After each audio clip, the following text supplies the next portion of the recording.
네, 반갑습니다. 오늘은 특별하게 성찬의식을 거행하려고 합니다. 되도록 설교를 좀 압축해서 짧게 하고 성찬의식을 입으로 진행하고 마치도록 하겠습니다. 이 성찬의식에는 세례식과 겸해서 새로 입교하신 분을 위해서 세례식을 거행하려고 합니다. 조금 차제에 그 유아 세례에 대해서 세례가 어떤 것인가를 오늘 또 잠깐 언급할 건데요. 이 세례는 어떤 과정, 어떤 사람들은 학습이라든가 학습 세례를 걸쳐서 학습을 걸친 다음에 세례를 하도록 그렇게 되어 있다고 그렇게 합니다. 보통 교회에서 그렇게 합니다. 근데 저는 이 세례는 예수 그리스도를 나의 구주로 받아들이면 즉시로 할 수 있는 것이 세례다 그렇게 생각하기 때문에 적어도 한두 달만 나오셔서 저는 원래 원칙은 7번 이상 교회에 나오면 신앙 고백이 이루어져서 영접 기도를 한 사람, 영접 기도를 한 사람은 세례를 줘서 입교인으로 하고 또 이 회개의 물 세례를 통해서 예수 그리스도를 나의 구주로 받아들이면 성령 세례, 성령이 내주하셔서 우리가 이 땅에서 이 생의 삶을 마치면 우리를 끝까지 견인하셔서 공중들림이라고 하는 것을 통해서 영원한 생명을 누리게 될 것입니다. 오늘 그래서 이 후반기 들어서 첫 주에 이 성찬 예식을 하고 세례식을 하고 그렇게 할 수 있도록 그렇게 하겠습니다. 오랜만에 히브리서를 다 마치고 그 다음에 목회서 신서를 네 번 다뤘죠. 그 다음 다시 이제 창세기를 지난번에 예고한 것처럼 창세기 몇 번 다루고 그 다음에 시편, 그 다음에 로마서, 마태복음 이런 순으로 다룰까 그렇게 합니다. 어떤 분이 주문하기를 유튜브에 보면은 좀 이렇게 쇼킹한 그런 내용들만 이렇게 설교하는데 그렇게 하면 제 동영상 구독자도 좀 많이 늘어나지 않겠느냐 그렇게 하는 분도 있습니다. 근데 그렇게 왔다 갔다 하면은 성경을 아는 데는 좀 성경 지식에 이르기에는 좀 부족하다 그런 생각 때문에 좀 시간이 더디 걸리더라도 굳이 강해 설교 제목 설교나 무슨 본문 설교가 아닌 이 강해 설교만 고집하는 이유는 바로 우리 사랑하는 성도들이나 또 제 동영상을 듣는 사람들에게 성경 지식에 유익하도록 하기 위해서 그것만을 고집한다는 것을 기억해 주시고요. 또 비록 부족하고 제가 이 설교를 전해놓고도 이 모니터링을 해보면 좀 부족한 부분도 있다. 그런 것도 많이 생각이 됩니다. 그런 것도 여러분들이 많이 양해를 해주시고 그렇지만 또 제 동영상을 시청해 주시는 분들도 좋아요, 구독 또 이렇게 해주시면 기왕이면 우리가 은혜의 사람들이잖아요. 믿음의 사람들, 은혜의 사람인데 이렇게 좋아요 한 번 더 눌러주시면 동영상 제작에 더 큰 힘이 될 것이다 그렇게 생각하면서 기왕이면 받되 은혜로 받아서 그렇게 누릴 수 있는 삶이 되어졌으면 좋겠습니다. 자, 오랜만에 창세기를 다루게 됐는데요. 모든 영광을 살아계신 하나님께 돌려드립니다. 연약하고 부족한 종을 성령님께서 오셔서 말없는 탄식과 기도로 우리를 중보하시는 그 성령 하나님께서 이 시간도 부족한 종을 붙들어 주셔서 아버지의 의도를 드러내는 귀한 시간이 되어질 것을 믿어 확신합니다. 우리가 믿음의 조상 아브라함 그리고 순종의 조상이라고 그러죠. 이삭, 그 다음에 이 야곱을 축복의 조상이라 그렇게 이야기하고 있습니다. 이 야곱의 이야기를 통해서 또 우리 은혜 받는 귀한 시간이 되어줬으면 좋겠습니다. 근데 먼저 그건 이렇습니다. 먼저 그건 이렇습니다라고 하는 교통정리를 한 두 가지 것 좀 지금 우리 한국교회에서 많이 그 대두되고 있는 문제되는 것이 좀 있는 것 같아요. 그래서 한번 이걸 성경적으로 전명하고 또 이게 제 동영상 설교를 들은 분들이 이렇게 취사 선택하시면 옳고 그름을 판단했으면 좋겠다는 그런 생각에서 그건 이렇습니다라고 하는 교통정리를 두 가지 것만 지금 한국교회에서 많이 논란이 되고 있는 이 두 가지 것만 교통정리하고 그렇게 넘어갈 수 있도록 하겠습니다.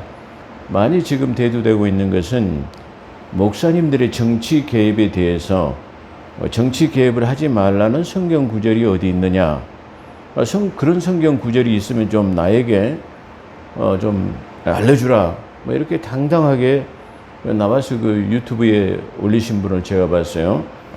제가 그분들의 인격과 명예를 위해서 실명은 거론하지 않겠습니다.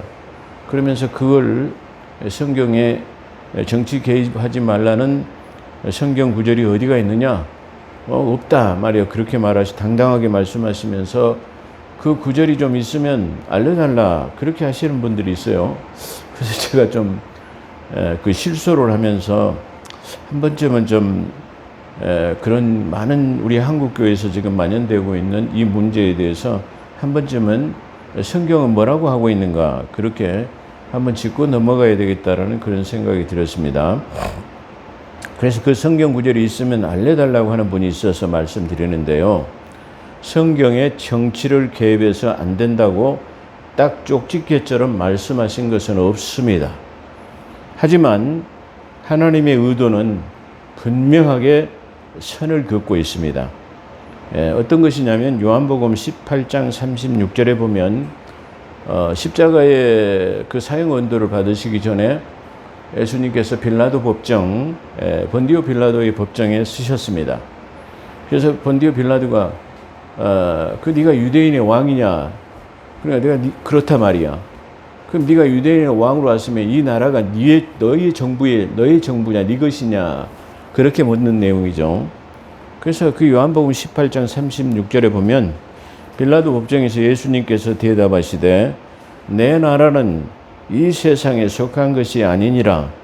만일 내 나라가 이 세상에 속한 것이었더라면 내 종들이 싸워서 나로 유대인들에게 넘겨주지 않게 하였으리라. 그렇습니다. 이제 내 나라는 여기에 속한 것이 아니니라. 빌라도가 이르되 그러면 네가 왕이냐? 그러니까 네 그렇다 그렇게 말씀하시죠.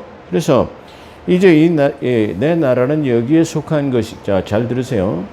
이제 내 나라는 여기에 속한 것이 아니니라. 빌라도가 이르되 그러면 내가 왕이 아니냐? 그렇다. 예수께서 대답하시되 내 말과 같이 내가 왕이니라. 내가 이를 위해서 태어났고 또 이를 위하여서 세상에 왔나니 곧 이것이 진리니라. 이것을 증언하려 함이라. 그렇게 말씀하십니다. 자, 이 말은 무슨 뜻이냐 그러면 지금 하나님께서는 우리는 제가 이 앞전 이 설교를 좀 들으신 분들은 이해가 빠를 거예요. 우리는 믿음의 사람은 두 개의 정부를 섬긴다고 했죠. 다시 말하면 이 세상이라고 하는 정부를 우리는 섬기고 따라야 돼요. 또 하나는 보이지 않는 하나님의 나라라고 하는 정부를 섬기고 있는 것입니다. 그렇기 때문에 주님께서는 이 빌라도 법정에서 이 빌라도에게 나는 유대인으로 온 게 맞다 말이야. 근데 보이는 지금 이 세상 정부가 아닌 보이지 않는 하나님의 나라의 정부다 말이야. 그걸 지금 말씀하시고 있어요. 그래서 주님께서는 이 나라의 정부와 하나님의 나라를 분명하게 구별하고 있으면서 내 종들은 만약에 지금 이 세상 정부를 취하기 위한다면 그것을 싸워가지고 나도 유대인들에게 넘겨주지 않았을 것이다라고 말해요. 그렇기 때문에 빌라도는 그렇다면 이분이 죄를 진 것이 하나도 없단 말이야.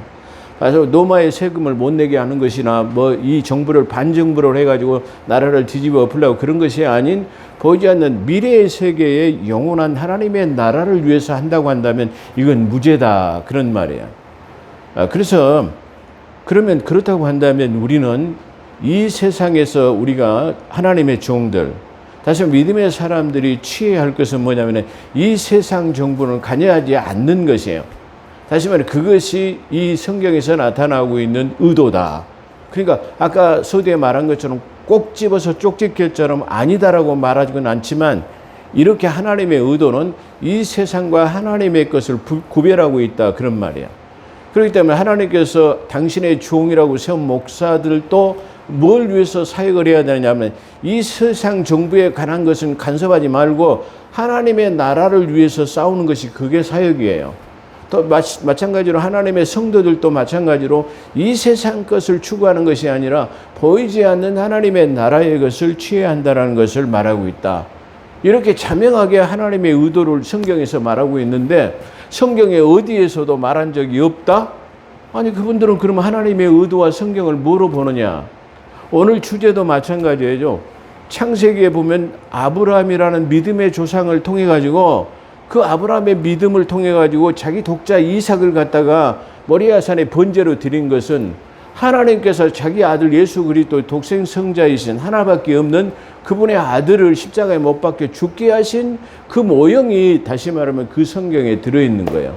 바로 그런 것과 같이 이삭 역시도 자기 아버지가 자기를 지금 번제로 드리기 위해서 모리아산으로 자기를 끌고 가는 것을 알았음에도 불구하고 순종함으로 다시 자기가 번제로 드려지려고 하는 그런 이삭의 모습이 예수 그리스도의 유형이 나타나 있기 때문에 그래요. 야곱도 마찬가지예요. 이 야곱을 통해서도 이 차제에 제가 설명하겠습니다만은 그런 보이지 않는 의도가 성경에서 이 면면이 흐르고 있는 것이 이 성경의 내용들이에요. 근데 이렇게 분명하게 하나님의 의도가 이게 들어있음에도 성경에서 없다? 참 정말로 놀라운 사실이다. 그렇게 말할 수 있어요. 어쩌면 그렇게 당당하고 아주 큰 목소리로 또렷하게 그렇게 말씀하시는지 참 제가 이해가 안 됐습니다. 그래서 한 번쯤은 이 정치에 개입해야 되냐 말아야 되느냐 이런 많은 논란에 대해서 제가 분명하게 선을 더 긋는데요. 그래서 주님께서는 그렇게 이를 위해서 내가 세상에 왔다. 이것이 진리니 곧 이것을 증언하라 함이라. 그렇게 말씀하고 계세요. 그 다음에 또 하나의 그 의도가 드러나는 것은 마태복음 22장 21절에 보면은 세금에 관한 것을 말하고 있어요. 그래서 예수님에게 올무를 씌우려고 세금을 내지 말라고 한다면 로마 정부에 고발을 해가지고 이 예수 그리스도를 잡아 올무를 가두려고 하는 그런 흉계가 들었어요. 그래가지고 세금의 문제를 물으시니까 주님께서 그래 그렇다고 하면 지금 통용되는 돈을 가져와라 말이야. 그 통용된 동전을 가져와라 그랬더니 그 동전을 보시면서 자, 이 동전의 그림이 누구 것이냐 말이야. 카이사의 것이다 그래요. 그래 그렇다면 카이사의 것은 카이사에게 내라. 그리고 하나님의 것은 하나님 것을 내라. 이렇게 다시 이 세상 정부와 하나님 것을 아주 확연하게 분류하고 계시는 것을 이 마태복음 22장 21절에도 말하고 있어요. 자, 이렇게 하나님의 의도가 분명하게 나타나는데 성경이 없다고요? 참. 그 다음에 또 하나요. 마태복음 17장 26절에 보면 다 인세라고 하는 개인에 대한 하나님의 성전세라고 하는 인세, 바로 오늘날의 이 주민세와 비슷한 것을 말하는 거죠.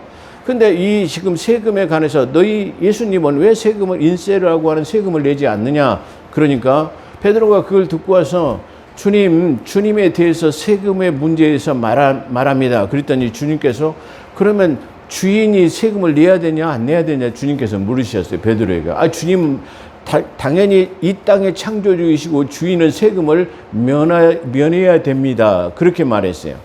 그러니까 주님께서 그렇지만 이 세상 사람들로부터의 의혹이나 곡해를 받지 않도록 하기 위해서 이 사람들을 넘어지지 실족하지 않도록 하게 분명하게 선을 긋기 위해서 그래 세금을 내라 말이야. 근데 돈은 없어요.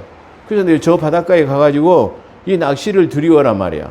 그 낚시를 들이워서 그 물고기의 뱃속에 보면 다시 말해 한 세겔이라는 그 동전이 들어있을 거다 말이야. 그래서 반 세겔씩 내는 세금을 갖다가 나를 위해서 너를 위해서 세금을 내라 그렇게 말씀하셔요. 거기에서도 분명하게 하나님의 나라와 이 세상을 구별하고 있다는 것을 우리가 말하고 있어요. 그래서 우리는 이 세상 정부와 하나님의 나라를 분리하고 있음을 말씀하고 계시며 하나님의 종들은 이 세상 정부와 상관없는 하나님의 나라를 위해서 일하는 사람들입니다. 그렇죠? 우리는 이 땅에 보이는 것에 일하지 않는 사람들이에요. 보이지 않는 하나님의 나라의 확장을 위해서 일하는 사람이라는 것을 우리가 기억해야 돼요. 근데 그 원론적인 것을 기억하지 못하기 때문에 정치에 개입하냐 마냐 뭐 이상한 그 논리를 말하는데, 그러면 하나님의 의도, 하나님께 성경이 뭐라고 말씀하시더냐고, 성경이 하나님이 말씀하는 게 중요하지 세상 사람들이 어떻게 말하는 게 중요하지 않다, 그런 말씀입니다. 그렇다고 한다면 우리는 이렇게 이 세상 정부와 상관없는 하나님의 나라를 위해서 일하는 사람들입니다. 다만 그렇다고 한다면 우리는 이 세상 정부에 대해서 전혀 관여하지 않느냐, 그건 아닙니다. 어떤 거냐면은, 만약에 우리가 종교의 자유를 위해서 신앙의 자유를 핍박한다든가 박해를 한다고 한다면 우리는 그 신앙의 자유를 위해서 항거하거나 투쟁할 수 있는 거예요. 그래서 정치적으로 개입하는 것하고 우리의 신앙의 자유를 위해서 항거하고 투쟁한다는 것은 전혀 다른 별개의 문제라고 그렇게 볼 수 있어요. 그러니까 다시 말하면 쉽게 표현한다고 한다면, 정광훈 목사님이 그 한때 지금 막 그 집회를 많이 하고 뭐 정치에 참여하는 것 같이 보이지만 왜 그런 현상이 일어났느냐라고 생각하면 저는 그렇게 이해를 하고 있습니다. 그 지난 정부에서 그 코로나라는 그 팬데믹을 통해 가지고 교회에서 예배를 드리지 못하게 하고 모이지 못하게 하니까 우리의 종교의 자유를 달라고 하기 위해서 그걸 쉽게 말하면 항거하는 것으로, 투쟁하는 것으로 봐야지, 그를 정치에 개입한 것으로 봐서는 조금 안 된다, 그런 생각을 하고 있습니다. 그렇기 때문에 우리는 신앙의 자유를 위해서 항거하거나 투쟁하는 것과 이 정부에 개입하는 것, 정치에 개입하는 것과는 전혀 다른 생각을 가지고 있다, 그렇게 말할 수 있습니다. 그 다음에 이건 이렇습니다. 두 번째로 유아 세례에 관한 것입니다. 이것도 제가 그분의 명예와 어떤 인격을 통해서 제가 말씀하지는 않겠어요. 아주 대형 교회의 목사님인데 그 은연 중에 이게 표현하신 내용인데, 유아 세례에 대해서 교회가 좀 작은 규모였을 때 뭐 다 같이 어린아이와 다 같이 모여서 예배하고 유아 세례를 주었던 것이 그립다라고 그렇게 말하는, 그래서 아마 유아 세례를 따로 집행하시는 것 같아요. 그걸 위해서 제가 한번 말씀드린대요. 유아 세례는 부모, 믿는 사람들의 부모가 태어나면, 그 자녀가 태어나면 그 바로 세례를 주는 거, 어린 아이에게 머리에다 물 세례를 주는 것을 유아 세례라고 하죠. 근데 유아 세례에 대해서 언급하고 있습니다. 근데 유아 세례는 성경적인 근거가 없습니다. 아까 말한 것처럼 어떤 사람이 정치에 개입한 것이 있냐 없는데, 다시 말하면 하나님의 의도를 통해서 분명히 알 수 있는데, 성경에 어디에도 성경 구절에 유아 세례에 관한 것은 없습니다. 또 그 의도적으로 말씀하신 것도 없습니다. 그렇기 때문에 유아 세례에 관한 것은 성경에 전혀 근거가 없으며 친카톨릭적인, 다시 말하면 로마 카톨릭 천주교의 교리라는 것을 우리는 알아야 합니다. 그렇기 때문에 오늘날 교회 안에서의 이 유아 세례는 그리스도인과는 전혀 무관한 그런 것을 가지고 있습니다. 다만 우리는 세례는 자유의지를 통해서, 자유의지, 다시 말하면 내가 선악을 분별하는 나이가 되어가지고 내가 선을 택하는 그런, 다시 말하면 자유의지가 주어졌을 때 나는 죄인임을 받아들이고 내가 예수 그리스도를 믿어서 내가 구원을 얻을 수 있다고 내가 그걸 받아들였을 때, 다시 말하면 그걸 분별하는 나이가 되어졌을 때, 선악간에 그걸 분별했을 때 행할 수 있는 것이 바로 뭐냐면은 바로 세례예요. 그렇기 때문에 유아라고 하는 것은, 다시 말하면 자유의지가 주어지지 않는 상태에서 세례하는 것은 전혀 맞지 않다, 그렇게 말할 수 있어요. 그렇죠? 그렇기 때문에 어린아이의 자유의지가 없는 아이에게 바로 세례를 준다는 것은 아주 모순이다, 그렇게 말할 수 있을 것입니다. 그래서 이 세례라는 것은 선악간의 분별이 가능한 예수 그리스도가 구주인 것을 고백할 때만 가능한 것입니다. 그래서 예수 그리스도가 나의 구주인 것을 만약에 고백한다면 즉시로 시행할 수가 있으며, 회개의 물세례는, 회개의 물세례, 요단강에서 많은 세례를 받는 사람들은 누구나 다 누구든지 뭐 자격이 주어지거나 요건이 주어지거나 따지지도 묻지도 않고 누구나 받을 수 있는 것이 요단강에 나와서 회개의 물세례는 다 받을 수 있어요. 다시 말해 이 세례라는 것은 구원을 상징하는 것이 아니고 바로 성령을 받기 위한 준비 단계다. 쉽게 표현하면 그렇게 생각할 수도 있어요. 그렇기 때문에 그 근거로는 사도행전 8장 38절에 보면 이디오피아 간다게 국고마 전 간다게 네시가 예루살렘에 와서 예배를 드리러 왔지만 그가 아마 이디오피아라고 하는 색깔이 검은 사람이기 때문에 아마 성전에 구별돼서 들어가지 못했던 것 같아요. 그게 돌아가던 그 간다게 네시에게 성령 하나님께서 빌립에게 야 빌립아 빨리 지금 시내가에 가봐라 냇가로 가봐라 말이야. 그러면 이디오피아에 간다게 네시가 있단 말이야. 그래서 그를 만났어요. 그래서 그가 쉽게 말하면 버금수레라고 하나 아주 찬란한 마차를 타고 가는 것 같아요. 간다게 네시가 올라오라고 하고 둘이 대화를 나눕니다. 그래서 그 대화의 그 내용 속에서 바로 이사야서의 내용에 나오는 그 쉽게 말하면 털 깎는 잠잠한 양 같은 자가 누구냐 말이야. 그분이 예수 그리스도다. 다시 말해 그것을 얘기를 해가지고 그 복음을 받아들였다고 성경에는 증거하고 있어요. 그렇기 때문에 만약에 예수 그리스도가 나의 구주인 것을 우리가 받아들이면 우리가 세례 받는데 무슨 꺼리낌이 있으리요라고 생각했기 때문에 즉시로 바로 그 냇가에 내려가요. 강가에 내려가서 이 빌립이라는 사람이 누구요? 바로 간다게 네시에게 세례를 베풀었던 것을 우리는 볼 수 있습니다. 이게 그 세례의 유형으로 우리는 볼 수 있는데요. 그래서 곧바로 다시 말해 예수 그리스도가 나의 구주인 복음을 받아들였을 때 시행할 수 있는 것이 바로 이 세례라는 것을 우리가 알 수 있습니다. 또 중요한 것은 신명기 1장 39절에 보면 선악을 알지 못하는 사람, 선악을 알지 못하는 사람은 너희가 그 적과 꿀이 흐르는 가나안 땅에 들어가지 못하리라 했지만 당시에 가나안 땅에 들어갈 때 그 어린아이들은 무조건 다 들어갔다. 그걸 신명기 1장 39절에 말하고 있어요.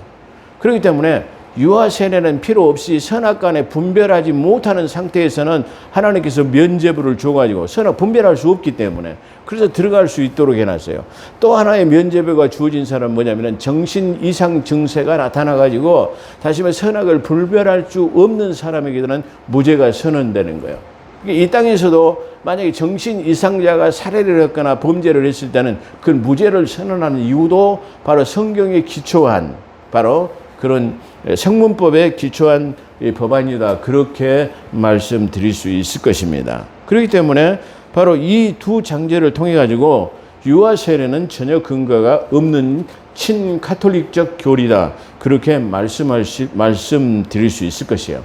물론 카톨릭에 대한 우리 기독교적인 그런 카톨릭 교리가 우리 지금 교회 안에 만연되어 있다는 것을 우리는 볼 수 있어요. 지금 이거 한꺼번에 다 말씀드리지 못하고 그건 이렇습니다라는 시간 계기를 통해서 한 번 더 말씀을 드리도록 그렇게 하고 오늘은 이 두 가지 것만을 말씀드리겠습니다. 자, 오늘 창세기 31장은 야곱의 기환을 다루는 내용입니다. 아까 서두에 말씀드린 것처럼 우리는 창세기를 이해하기 위해서는 창세기를 이해하는 것은 아주 중요합니다. 창세기를 아주 재밌게 읽을 수 있는 책이기도 합니다. 우리가 보통 성경을 읽으려고 도전을 했다가 창세기는 아주 재밌어요. 출애굽기도 그런 대로 괜찮아요. 신명기도 괜찮아요. 근데 주로 이 창세기 출애굽기 다음에 대두되는 게 내유기의 제사법이 나와요. 그렇기 때문에 성경을 읽으려고 도전했던 사람이 내유기에 딱딱한 제사법이 나오면은 다 성경을 덮어버리고 많은 그런 계기가 있습니다. 근데 내유기도 사실상 아주 쉬운 책이다. 그렇게 말씀드리면서요. 차제의 내유기도 한번 다루려고 그렇게 생각하고 있습니다. 근데 중요한 것은 이 창세기를 이해하는 것은 중요해요. 제가 항상 언젠가도 말씀을 드렸지만 이 창세기는 성경 전체의 모판과 같은 성경 전체 66권의 서론적인 내용이다. 그렇기 때문에 이 서론을 잘 이해하는 것은 전체적인 맥락을 잘 이해하는데 중요한 의미를 가지고 있다. 그래서 이 창세기는 마치 목판과 같아서 뭐를 심어놓으면 뭐가 점점 자라가지고 다시 말해 이삭이 패고 그 알곡이 되어가지고 그 알곡을 창고에 곡간 안에 들이는 것이 바로 그 마지막 책 요한계시고는 알곡을 이한낫을 들여가지고 추수할 알곡을 걷어들이는 유형이 요한계시록에 나타나죠. 그렇기 때문에 이 창세기를 이해하면 성경을 이해하는데 아주 중요한 요소가 될 수 있다. 그렇게 말씀드릴 수 있을 것이에요. 그래서 우리는 이 창세기를 이해하기 위해서는 선행되어야 하는 것이 있습니다. 그 선행되어야 하는 것은 뭐냐면 그것은 왜 하나님께서 한 개인의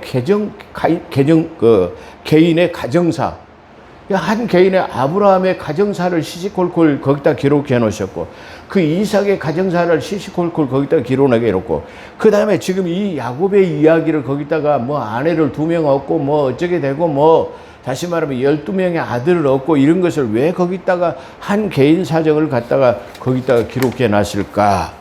그렇다고 한다면 제가 아까 서두에 말한 것처럼 이 쉽게 말하면 아브라함과 이삭과 이 야곱에게 하나님, 이게 보이지 않는 그들의 개인사를 통해 가지고 하나님의 의도가 그 속에 들어있다. 그렇게 말할 수 있어요. 자, 창세기 31장을 압축한다면 그건 이렇습니다.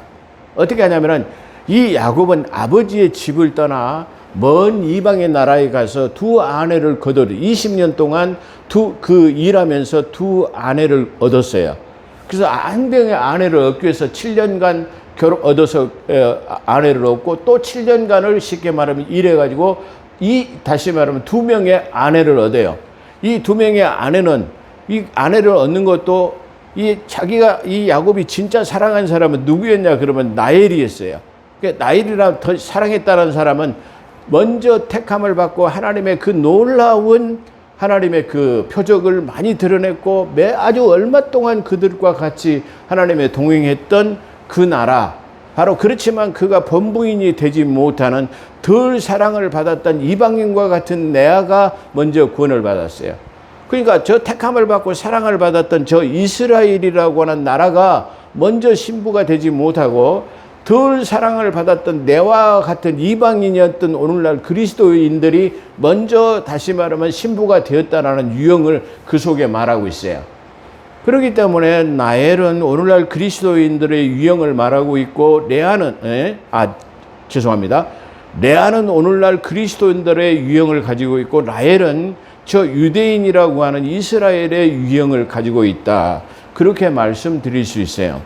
자, 그렇기 때문에 이걸 압축해서 말한다면 아버지의 집을 떠나서 저 먼 이방 나라에 가서 2명의 신부를 20년 동안, 2000년 동안 이 쉽게 말하면 신부를 이게 모은 다음에 2000년 후에 2명의 신부를 데려가는 유형이 이 속에 들어있어요. 그래서 2명의 아내를 들판으로 불러내서 이제 아버지의 집으로 돌아가야 할 때를 고지하는 내용이 바로 4절에 나타나고 있어요. 이런 것들이 쉽게 말하면 의도적인 그 속에는 영적 진리가 이게 많이 들어있다. 그걸 우리가 이해해야 돼요. 그렇기 때문에 왜 거기다가 어떤 사람들은 좀 생각해 본다고 한다면 그래요. 하나님의 말씀인 이 경전, 이 정경에다가 왜 그렇게 그 개인의 사정을 시시콜콜 말했고 이스라엘의 왕정 정치에 대해서도 누구 왕은 어땠고 누구 왕은 다 이렇게 말했을까?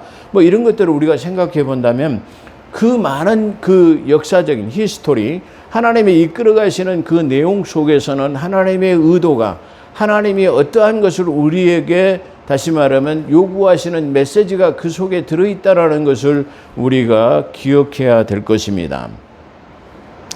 그래서 아까 말하는 그래서 우리는 이걸 한꺼번에 한 번에 그렇게 말한다면은 바로 그 이유는 한 가인의 가정사를 통해서 하나님의 의도가 숨겨져 있기 때문입니다.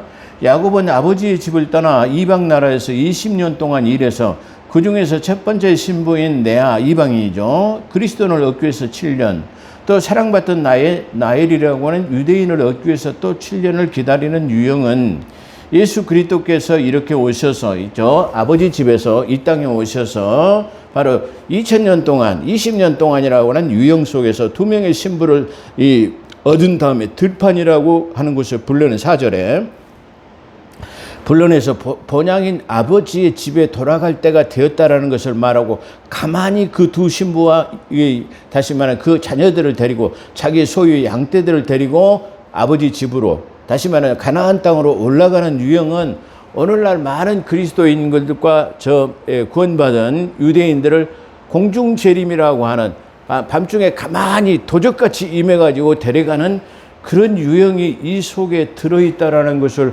우리가 알아야 할 것입니다. 만약에 우리가 이걸 이해한다면 아주 창세기는 재미있을 뿐만 아니라 창세기는 이렇게 놀라운 아주 하나님의 의도가 들어있는 아주 재미있는 책이다. 그렇게 볼 수 있을 거예요.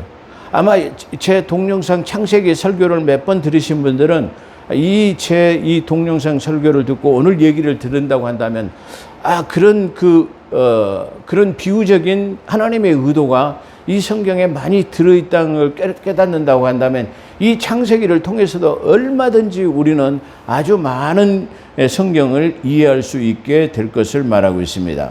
그래서 이제 본향 아버지 집으로 돌아야 할 것을 알리는 유형은 공중재림의 유형, 둘째 하늘의 들판을 둘째 하늘을 들판으로 묘사하고 있어요. 들판으로. 우리는 들판으로 올라가고 하나님은 들판으로 내려와서 둘째 하늘에서 만나는 그 유형을 말하고 있다. 그렇게 말할 수 있어요. 그래서 들판으로 묘사하는 내용과 베델에서 만난 하나님의 본향으로 돌아가야 할 것을 13절에서 설명하고 있습니다. 또한 하나님의 특별한 섭리로 20년 동안 많은 소떼와 2000년 동안 많은 소떼와 양떼가 2000년 동안 많은 이 그리스도인들이 전 세계적으로 증식되어졌죠. 그래서 구원받은 수가 차기까지 기다리시는 하나님의 섭리의 유형이 9절과 10절에 그러니까 하나님께서는 그 기이한 도심을 통해 가지고 그 자기의 싹을 10번이나 변개했지만 그럼에도 불구하고 하나님께서는 그 야곱을 통해서 그 많은 양떼가 다시 말하면 증식되어지는 다시 말하면 막 여러 가지 그런 얘기가 나와 있지만 거기에는 이 중요한 것은 바로 그런 의도가 들어있다. 그렇게 말할 수 있어요. 그래서 2000년 동안 수가 차기까지 기다리시는 하나님의 섭리 유형이 9절과 10절에 들어있습니다. 그래서 두 명의 아내, 아까 말하는 그리스도인과 저희 유대인들을 그리고 또 12지파라고 하는 그런 지파를 데리고 왔어요. 그래서 제가 다시 말하면 그 14만 4천 수에 들어가지 못한 것에 대해서 한번 동영상을 올린 적이 있는데요. 이렇게 해서 결국은 이 12지파의 사람들 1만 2천 명의 다시 말하면 12지파에서 14만 4천 명이라고 하는 다시 말하면 환난을 통과해서 구원받은 사람들을 데리고 올라가는 용이 12지파. 그래서 12지파는 요한계시록에 나오는 12진주 문을 상징해요. 근데 또 이 12지파는 12달이라고 하는 1년에 12개월로 되어 있는 12달을 상징하는 유형이 그 속에 들어있다. 그래서 저 이스라엘의 12지파는 천국의 12진주문에 문이 있는데 자기 지파들이 들어가는 문이 거기 각각 정해져 있어요. 그렇다고 한다면 오늘날 이 시대를 살아가는 바로 우리 그리스도인들에게는 문이 정해져 있지 않아요. 그래도 걱정하지 마십시오. 제가 그 동영상에다 올린 내용은 바로 우리는 12달이라고 하는 유형 속에 우리가 들어가야 할 문이 이게 어떻게 보면 목사님 너무 피약하는 것은 아닙니까? 라고 하지만 얼마든지 논리적으로 성경에서 증거하고 있다. 그렇게 말할 수 있어요. 그래서 12지파는 14만 4천 명을 데리고 가만히 그리고 호련히 이게 데려감을 당하는 공중 들림의 유형이 들어있습니다. 20절에 가만히 데리고 이게 떠나버리죠. 그래서 그런데 중요한 것은 나엘이라고 하는 두 번째 아내가 사랑을 했지만은 첫 번째 아내가 되지 못하고 두 번째 아내가 되었던 이 나엘이 자기 아버지 라반이 섬기던 우상이라고 하는 우상을 섬기는 드라빔이라고 하는 어떤 우상 표적을 갖다가 몰래 숨겨가지고 마란장 밑에다가 숨겨가지고 가나안 땅으로 올라가요. 그러다가 그는 가나안 땅에 들어가지 못하고 길가의 로정 속에서 죽어버려요.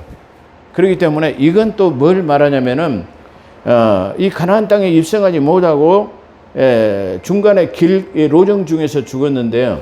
택함을 받고 사랑을 받았다 할지라도 우상을 섬겨서 그걸 버리지 못하면 우상을 버리지 못하면 천국에 입성할 수 없다는 그런 실패한 유형을 그 속에 담겨 있다. 비록 사랑하는 자라 할지라도 2차 공중 들림이라고 하는 데려감을 당할 때는 바로 우상을 버리지 못하면 바로 들어가지 못한다. 그래서 첫 번째 아내에게는 바로 선악간 묻지 말으라는 내용이 이 창세기 31장에는 두 번이나 나와요. 그런데 바로 이 두 번째 환난을 통과해서 구원받는 나엘에게는 바로 이 드라빔이라는 것을 숨겨가다가 바로 천국에 입성하지 못하는 유형이 그 속에 들어있는데, 바로 나엘은 환난을 통과했을 때에 그 우상을 버리지 못하면 천국에 들어가지 못하는 바로 요한계시록의 666의 표와 같은 내용이 그 속에 들어있다, 그렇게 말씀드릴 수 있어요.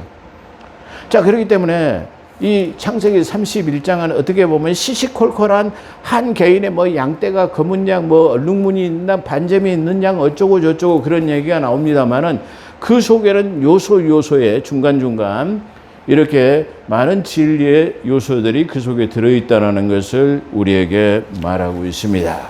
오늘 이 세례 예식 때문에 2부 예식 때문에 오늘은 이렇게 압축해서 간략하게 마치도록 하겠습니다. 기도하겠습니다. 오 거룩하시고 자비로우신 하나님, 이렇게 오랜만에 다시 한번 이 창세기를 다룰 수 있는 은혜를 주신 것을 감사합니다.